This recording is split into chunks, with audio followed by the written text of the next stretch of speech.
Rais wa Ukraine Volodymyr Zelensky kupitia ukurasa wake wa Twitter ameandika jambo kuhusu rais mwenzake wa Russia Vladimir Putin, akisema kwamba kesho kutakuwa na juma moja tangu pendekezo la Marekani la kusitisha mapigano angani, baharini na kwenye mstari wa mbele kuletwa mezani.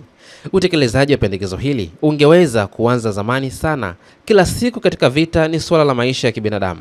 Sasa takriban wiki moja baadaye, ni dhahiri kwa kila mtu duniani, hata wale waliokataa kutambua ukweli kwa miaka mitatu iliyopita, kwamba ni Putin anayeendelea kuchelewesha vita hii. Kwa wiki moja sasa, Putin ameshindwa kutoa ndio kwa pendekezo la kusitisha mapigano. Anasema anachotaka, lakini sio kile ambacho dunia nzima inataka kusikia. Pendekezo la kusitisha mapigano bila masharti ni kuhusu kuokoa maisha, kuruhusu wanadiplomasia kufanya kazi kuhakikisha usalama na amani ya kudumu.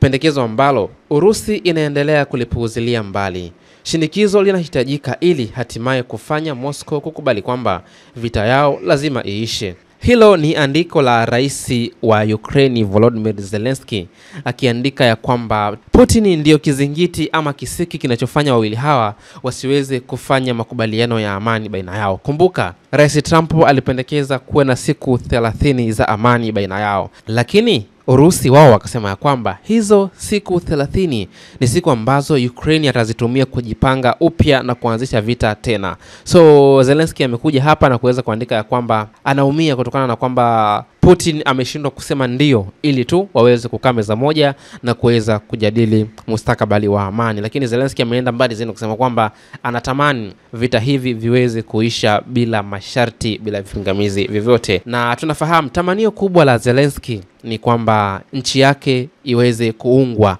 iwe mmoja kati ya mataifa yale ambayo ni jumuiya ya NATO. Hii ni Sawasawa Digital, habari kiganjani mwako.